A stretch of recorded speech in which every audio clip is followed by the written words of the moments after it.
ভাই এটা তো খুবই ও মানে যে একটু মাথা খাটাইলেই তো এই জিনিসটা বোঝা যায়। মনে করেন এমন একটা মহিলা, মনে করেন আপনি হইতেছেন রাস্তার ফকিন্নি, হ্যাঁ? ফকির। রাস্তার ফকির, রাস্তায় ভ্যারেন্ডা বাজেন, ঘুরেন ফিরেন। মানে ৳৫ ৳৫ ৳১০ আপনার পকেট খরচ, হ্যাঁ? আপনার আয় ইনকাম খুবই কম। মনে করেন আপনি রিক্সা ঠেলেন, রিক্সা চালান। রিক্সাও চালান না, আরো খারাপ অবস্থা, হ্যাঁ? আপনার দিন আনে দিন খান আপনি। এলাকার একটা বিরাট ব্যবসায়ী, ধনী মহিলা। মনে করেন আপনার বয়স্ক ধনী মহিলা। ভাই আপনাকে একটু মিউট করে দিই, আপনার এখান থেকে অনেক সাউন্ড আসতেছে। বা এলাকার বিরাট এক ধনী মহিলা মনে করেন, তার বিরাট বড় বাড়ি-টাড়ি আছে। বিরাট বড় বাড়ি-টাড়ি নিয়ে সে থাকে। একলা সিঙ্গেল মহিলা, ডিভোর্সি। আ মানে তার কোনো স্বামী নাই। আপনার থেকে ১৫ বছরের বড়। সে আপনার একটু কচি, আপনার পাইলো কচি, মানে কচি পোলা। আপনি মনে করেন ২০-২১ বছর বয়স। আপনি রাস্তায়, রাস্তায় ঘুরেন, টাকা-পয়সা নাই, খাবার-দাবার নাই। আ এগুলা দেইখা আপনারে সে আপনার মনে করেন সুগার মামি হইলো। "এই আসো, তুমি তো রাস্তায় ঘুরো, তোমার তো মানে ফকিরের মতো ঘুরো রাস্তায়। আসো, আমি তোমার সুগার মামি, আমি আমি তোমার মানে বিয়ে করব, আসো।" আমার আগে ২ বার বিয়ে হইছিল, আমার বয়সও একটু বেশি। আমার আগে ২ বার বিয়ে হয়েছিল, কিন্তু তোমারে আমি ঘরে রাখবো। অ মানে বা বাচ্চার মতো থাকবা।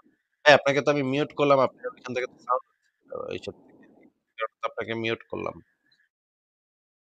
আপনি আবার আনমিউট কইরেন না। মনে করেন এরকম একটা এলাকার ধনী ব্যবসায়ী সুগার মামি আপনারে নিল। হুম? আপনার বিয়া কইরা তার ঘরে নিল এবং আপনি সেখানে গিয়ে ঘরজামাই হইলেন, হ্যাঁ? এখন ঘরজামাই আপনি তো ছিলেন রাস্তার ফকিন্নি। আপনি মানে রাখাল বালক ছিলেন আপনি। মানে চড়াইতেন, উট চড়াইতেন। উট বা দুম্বা বা মানে ভেড়া চড়াইতেন আপনি। এখন হইছেন গিয়া প্রাসাদের মালিক হইছেন এখন। ওই বয়স্ক ডিভোর্সি মহিলা আপনারে বিয়ে করছে দেইখা, সুগার মামি আপনারে বিয়ে করছে দেইখা আপনি বিরাট এখন শান-বান বেড়ে গেছে। আপনার পুরা টাকা-পয়সা সবকিছু, খানা-দানা সবকিছু, জামা-কাপড়, উট-টুট সব আপনি পাইলেন, হ্যাঁ? এই রকমের একটা অবস্থাতে যেই মহিলা আপনারে ঘর দিছে, যেই মহিলা আপনারে বাসা দিছে, এই মহিলা আপনার সবকিছু দিচ্ছে। টাকা-পয়সা থেকে শুরু করে জামা-কাপড়, আপনার অবস্থাই পাল্টায় গেছে। আপনার মানে জীবন ছিল রাস্তার ফকিন্নি। এরপর আপনি হইছেন প্রাসাদের মানে মালিক, হ্যাঁ? আপনার কি কোনদিন সাহস হইব যে মনে করেন ওই বাসায় কামের বেটি কাম করে। এখন কামের বেটিরে দেখলে আপনার কুরকুর করে, হ্যাঁ? আপনার ভাল লাগে। কামের বেটিরে আপনার করতে মন চায়। আপনার কি কোনদিন সাহস হইব যে কামের বেটির সাথে আপনি আ ইটিস-পাটিস করবেন? বা পাশের বাসার সখিনার সাথে আপনি ইটিস-পাটিস করবেন? বা জরিনার সাথে আপনি ইটিস-পাটিস করবেন? আপনার কি এই সাহসটা হইব? এটা কি সম্ভব? এটা কি কখনো হইতে পারে? কারণ আপনি তো আছেন সুগার মামির মানে আশ্রয়। আপনি আছেন সুগার মামি। আপনারে দেয়, খাইতে দেয়, এজন্য আপনি খাইতে পান ভাই। হ্যাঁ? আপনি তো ছিলেন ফকিন্নি। এই যে আপনার যে অবস্থা পাল্টাইছে, এই অবস্থা তো পাল্টাইছে আপনার ওই সুগার মামি দিছে দেইখা। আপনি যদি এই কাম করেন, মনে করেন বাসার বুয়ার সাথে আপনি একদিন ধরা খাইলেন। ধরা খাইলে আপনার পাছায় লাথি মাইরা তো আপনার সুগার মামি আপনার পাছায় বাইরা আপনারে পাছার হাড্ডি ভাইঙ্গা ঘরের থেকে লাথি মাইরা বের করে দিবে। তাই না? এটা তো খুব সিম্পল জিনিস। এটা তো খুব স্বাভাবিক বুদ্ধির মানুষই এটা বুঝবে যে যখন মোহাম্মদ মোহাম্মদ ছিল রাস্তার ফকিন্নি। হ্যাঁ? সে মানে শিক্ষা নাই, দীক্ষা নাই, জ্ঞান নাই, বিজ্ঞান নাই, পড়ালেখা নাই, কিছু নাই। কোন কাজও সে করতে পারত না। হ্যাঁ? আ মানুষ তো একটা কাজ করতে পারে। কেউ হয়তো কামার, কেউ কুমার, কেউ নাপিত। কোন কাম করতে পারত না। ভেড়া চড়াইতো। ভেড়ার রাখাল ছিল। ভেড়ার রাখালের মানে ইনকাম কত? মানে সে পেট চুক্তি। পেট চুক্তিতে সে ভেড়ার রাখাল ছিল। এখন পেটে ভাতে ছিল আরকি। পেটে ভাতে যেই মানে যে ফকিন্নিরা থাকে পেটে ভাতে, সেই ফকিন্নি ছিল সে। এখন খাদিজার মতো সুগার মামি তারে নিচ্ছে, নিয়া ঘরের ভিতরে উঠাইছে। এখন টাকা-পয়সা, বিষয়-সম্পত্তি সমস্ত কিছুর মালিক হয়ে গেছে সে।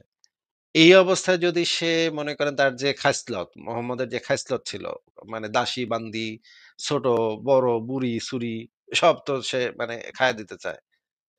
এই রকমের যদি সে করতে চাইতো, তাইলে তো তারে তো খাদিজা মনে করেন পাছায় লাথিটা মাইরা ঘরের থেকে বের করত ভাই। হ্যাঁ? তুই আমারটা খাইয়া, আমারটা পইড়া, তুই আমার টাকায় পোদ্দারি কইরা তুই গিয়া কামের বেটির সাথে তুই ইরিশ-পারিশ করস। তোরে আমি এইজন্য খাওয়াই রে হালার মোহাম্মদ। তোরে আমি এইজন্য খাওয়াই, তোরে এইজন্য আমি মানে থাকতে দিছি ঘরে। ভাই এইটা আপনি কি কথা বললেন ভাই? সে সে খাদিজা থাকাকালীন সময় তার তো ইটিস-পাটিশ করার কোনো মানে স্কোপই ছিল না। এরকম রিফ্রেশ করলেই তো পাছা লাথি খেত। পাছা লাথি খেয়ে বেরিয়ে যেত বাসা থেকে, হ্যাঁ? এই রকমের যারা ব্যবসায়ী মহিলা যারা হচ্ছে সমাজে প্রতিষ্ঠিত আত্মনির্ভরশীল তারা তো অনেক নিজের আত্মসম্মান থাকে। তারা কি এটা কখনো সহ্য করবে? আমার জামাই যেটারে যে হালারে আমি ঘরে আইনা তুলছি, ঘর জামাই বানাইছি, টাকা দিছি, পয়সা দিছি। আমার ঘরে বইয়া, আমারটা খাইয়া, আমারটা পইড়া, আমার ধনে পদ্মারি কইরা কামের বেটির সাথে ইটিস-পাটিস করবে। এইটা কি ভাই সম্ভব? এটা কি আদৌ হইতে পারে? মোহাম্মদ কি এত বলদের বলদ ছিল যে এটা বুঝবো না? যে সে যদি এই কাম করে, কামের বেটির উপরে উঠে, সে রাইতের বেলা যদি মনে করেন বুয়ার রুমে গেলগা। কাজের বেটি বুয়ার ঘরের ভিতরে ঢুকলো সে। হ্যাঁ? তার বউ কি তারে আস্ত রাখতো? তারে তো পাছায় লাত্তিটা মাইরা বের করতো ভাই। এইটা ভাই কি একটু আপনি কি ভাই বলেন তো ভাই আপনার যদি এরকম ঘটে আপনি পারবেন কিনা করতে? জি না ভাই, আমি বুঝতে পারছি। তবে ভাই ওই রিলেটেডই আরেকটা প্রশ্ন আমি বলি।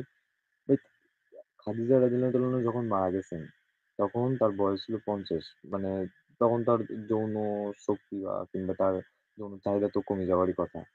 কিংবা যৌন চাহিদা কমে যাওয়া তখন আর যৌন ইচ্ছা কমে যাওয়া ২ টা তো ভিন্ন জিনিস, তাই না ভাই? আ তখন তো আমার তো মনে হয় যে একটা ৪০ বছরের পরে তার কমে যায়। তারপরে না, যৌন তার এমন ক্ষমতা একটা অবস্থা হয়ে যায় যে আর ৫০ এর পরে তো যৌন সে ক্ষমতা আর যৌন চাহিদা ২ টা সম্পূর্ণ ভিন্ন জিনিস। যৌন ক্ষমতা অনেকের কমে যেতে পারে কিন্তু কুরকুর করতে থাকে। মেশিন চলবে না কিন্তু আ জিহ্বা লক করবে। এরকম তো ভাই ভুরি উদাহরণ আছে। আপনার আশেপাশেই ভাই এরকম ভুরি উদাহরণ আছে যে মেশিন চলে না কিন্তু কুরকুর করতে থাকে সারাক্ষণ। এরকম কি আপনি জানেন না যে মেশিন চলে না কিন্তু কুরকুর করে? জি ভাই, একটু লুচ্চা বুড়া ব্যাটা পাইছি, আছে আমাদের আশেপাশে। তো ভাই তো এটা তো ভাই আপনি আপনার নিজের মাথা খাটায় এগুলা বুঝেন ভাই। এগুলা তো খুবই মানে বোকা প্রশ্ন হইতেছে। মানে ৫০ না বছর ভাই, বয়সে আমি তো হাজার দেখছি এরকম। বাংলাদেশে হাজার দেখছি যে বুইড়া হয়ে গেছে, মেশিন চলবে না, মেশিন কাম করে না। কিন্তু কুরকুর করতে থাকে। তখন কি করে? তখন এই যে মানে ছোট বাচ্চাদের কোলে নেয়। কোলে নিয়ে ঘষাঘষি করে। হ্যাঁ? হ্যাঁ? মানে মনে করেন ভাতিজি, তারপরে নাতি এদেরকে কোলে নিয়া তারপরে এরা ঘষে খালি। হ্যাঁ? এইরকম তো আমি হাজার দেখছি ভাই বাংলাদেশে। এই রকমের লুচ্চা বুড়া তো মানে বাংলাদেশে তো ঘন্টায় আছে। আপনি যেকোনো টঙের দোকানে যান, টঙের দোকানে গিয়ে দেখেন না। ওইখানেই আপনি ৩-৪ টা পাইবেন এরকম লুচ্চা বুড়া। আচ্ছা ভাই, বুঝলাম। কিন্তু আ তাই বলে ১১ টা রাখা লাগবে? ভাই ১১ টা ১১ সে টা না, সে সরি, ১২ টা। সে তো আরো বেশি রাখছে ভাই। হিসাব করলে তো ৩৬ টা ৩৮ টার মতো যায়। সে তো যেখানে পাইছে সেখানে কাম সারছে। যেখানে পাইছে সেখানে করছে। একদিনে আবার ১১ জনের সাথেও করছে। এখন কি করছে কাজটা কি করছে সেটা তো আর আমরা মানে বলতে পারি না। কিন্তু সে ১১ জনের সাথে ট্রাই তো মারছে সে। এক রাতে। তাও, হ্যাঁ? এক গোসলে। শেষে গিয়ে একবার গোসল করছে। ট্রাই তো সে মারছে। এখন মেশিন কাম করছে কিনা এটা তো এখন এটা তো তার বউয়েরা বলতে পারবে। বউ এবং দাসী তারা বলতে পারবে যে মেশিন কতটুক মানে কাম করছে। কিন্তু আ এটা তো মেশিনের উপরে আসলে নির্ভর করে না। যারা মনে করেন মেশিন কাম করে না তারা হাত দিয়া আ কা ইয়া করে বেশি। খামচা-খামচি করে বেশি। আচ্ছা ভাই, বুঝলাম। এখন কথা হলো ভাই, আয়েশা রাদিয়াল্লাহু তাআলাও নাকি অনেক সুখী ছিলেন তার ঘরে। কি ছিলেন? আয়েশা কি ছিলেন? অনেক হ্যাপি ছিলেন তার সাথে। হ্যাপি ছিলেন কোথায় ভাই? সে তো মানে একেকটা বউ নিয়াই তো একেকটা দাসী নিয়াই তো আয়েশা তো এটা নিয়া করত। মানে বিরক্ত হইতো। সেগুলো নিয়ে সে আয়েশা নানা কথাবার্তা বইলা গেছে। একটার পর একটা আনতাছে। আচ্ছা ভাই, তারপরে এই যে ওসব টপিক বাদ দেন। আমার আরেকটা মূল প্রশ্ন। হাফসার ঘরে যখন হাফসার রুমে যখন দাসী মারিয়া কিপ্টেরে উঠাইছে, এটা নিয়ে তো বিরাট গন্ডগোল লাগলো ভাই। কি হুম, বলেন এগুলা ভাই? হুম।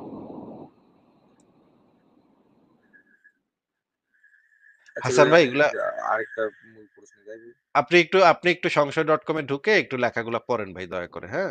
আমার মনে হচ্ছে যে আপনি আমাদের লাইভেও কতটুকু শুনছেন সেটাও আমার মনে হচ্ছে যে খুবই কম শুনছেন এবং আমার লেখাগুলোও খুবই কম পড়ছেন বলে মনে হচ্ছে। আপনি একটু যান আগে গিয়ে পইড়া-টইড়া আসেন। তারপরে আইসা কথা বলেন। আমি ঠিক আছে?